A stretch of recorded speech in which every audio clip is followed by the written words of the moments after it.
ایک خاتون نے ڈریس پہنا ہوا ہے اور لوگوں نے ہزاروں کی تعداد نے لوگوں نے اس کو گھیرا ہوا ہے. وہ لباس پہنا ہوا ہے جس پر قرآنی آیات جو ہے وہ اس میں موجود ہے. جو موقع پہ موجود تھے علم الدین شاکر صاحب، آج ہم ان سے بھی جانتے ہیں. میں جو خود اس عورت کے ساتھ بیٹھا ہوا تھا، آپ نے ویڈیو میں دیکھا ہوگا، ہمیں اتنی شرمندگی ہوئی کہ جب ہم نے وہ کپڑا چیک کیا. ایسے ہی کسی مسلمان کو کافر نہیں بنانا. پولیس نے ہمارے ساتھ بڑا تعاون کیا. سب سے پہلے سرکار دو عالم صلی اللہ علیہ وسلم کی ذات اقدس ہے. انہوں نے تھانے کے اندر بیٹھ کے معافی بھی مانگی. وہ معافی کس چیز کی مانگی؟ ماحول وہاں پر ایسا بنا ہوا تھا کہ اگر ہم وہاں اسی جگہ پر تحقیق میں پڑ جاتے تو حالات سنگین ہو جاتے. جب وہ ہم اٹھ کر گئے، میں نے خود اس سے معذرت کی ہے. MYK نیوز کی ویڈیوز دیکھنے کے لیے ہمارا چینل سبسکرائب کیجئے اور بیل آئیکن کو کلک کیجئے تاکہ آپ ہماری آنے والی ویڈیو سے باخبر رہ سکیں.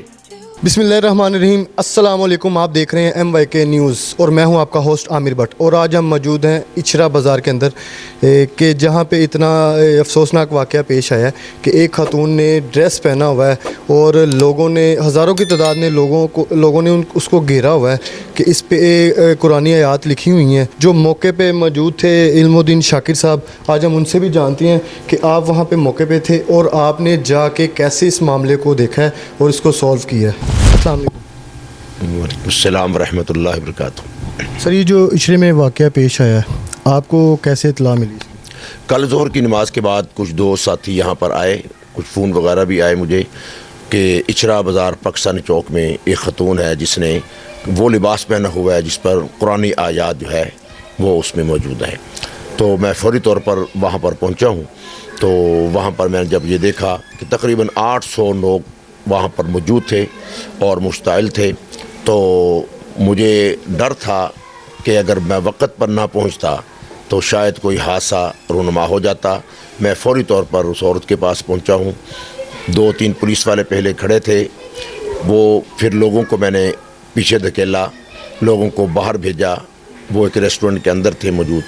تو پھر الحمدللہ ہم نے فون پر پولیس کو اطلاع کی. وہ ایس آئی صاحبہ بھی وہ بھی آ گئی، SHO صاحب بھی آ گئے، SP صاحب بھی آ گئے. بہرحال پھر ہم نے ان کو وہاں سے ہجوم سے نکال کر تھانہ لے کر گئے. وہاں پر پھر ہم نے کافی تعداد میں لوگ وہاں پر موجود تھے. پھر ہم نے وہ پولیس سے گزارش کی کہ آپ ہمیں وہ کپڑا دکھائیں، وہ سوٹ دکھائیں، وہ شرٹ اس کی دکھائیں کہ واقعتاً اس میں قرآن آیات تھی. لیکن آپ یقین مانیں، ہمیں اتنی شرمندگی ہوئی کہ جب ہم نے وہ کپڑا چیک کیا تو اس پر قرآن کی کوئی آیت موجود نہیں تھی. میں وہی آپ سے بات کر رہا ہوں کہ جب آپ کو اطلاع ملی ہے، آپ کے مائنڈ میں ایک دم کیا آیا کہ یہ ایسا ہو سکتا ہے؟ میں یہاں پر پہلے بھی 2 کیس ایسے ہوئے ہیں.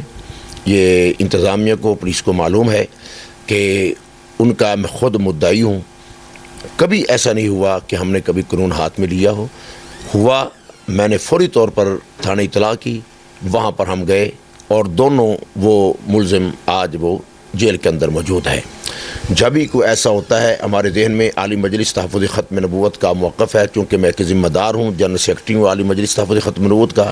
ہماری جماعت کا دستور منشور یہ ہے کہ بھئی کسی پر بغیر تحقیق کے الزام نہیں لگانا، ایسے ہی کسی مسلمان کو کافر نہیں بنانا، کسی مسلمان کو قادیانی نہیں بنانا. پہلے اس کی تحقیق مکمل کرو. یہی وجہ تھی کہ جب مجھے کل انہوں نے کہا، میں فوری طور پر یہاں سے بھاگ کر گیا ہوں کہ میں خود جا کر اس کی تحقیق کروں گا. پولیس نے ہمارے ساتھ بڑا تعاون کیا. انہوں نے کہا کر صاحب آپ خود تحقیق کر لیں، اگر آپ کہتے ہو ہم پرچہ کاٹ دیتے ہیں. آپ یقین مانیں، میں نے خود پرچے کا ان کو کہا کہ نہیں، اب جواز ہی نہیں بنتا، کیوں کاٹے.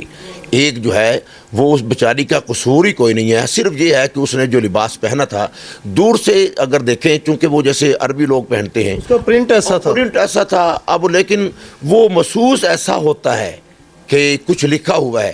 لیکن چونکہ الحمدللہ ہم حافظ قرآن ہیں تو ہم نے فوراً دیکھ لیا کہ اس پر کوئی آیت نہیں. لیکن جنہوں نے قرآن نہیں پڑھا انہوں نے تو یہی سمجھنا ہے، یہی سمجھے کہ وہ یہاں پر شاید قرآن آیات لکھی ہوئی ہیں. بس الحمدللہ پھر وہاں جا کر ہم نے کل ہی عورت کو باعزت طور پر ہم نے ان کے گھر بھی پہنچا دیا. سر، جیسے لوگوں نے موبائل پہ ویڈیوز بنانی شروع کر دی تھی اور وہ کیسے سہمی ہوئی تھی، اگر آپ موقع پہ نہیں پہنچتے تو وہ بڑا انسیڈنٹ پیش ہو جانا تھا. جی ظاہری بات ہے جی. یہ تو میں خود آپ کو کہہ رہا ہوں کہ اگر میں وقت پہ نہ پہنچتا، میرے خیال میں 2 منٹ بھی شاید اگر میں لیٹ ہو جاتا تو شاید کوئی معاملہ. دیکھیں، یہ ہمارا سب سے پہلے سرکار دو عالم صلی اللہ علیہ وسلم کی ذات اقدس ہے. ٹھیک ہے جی. اب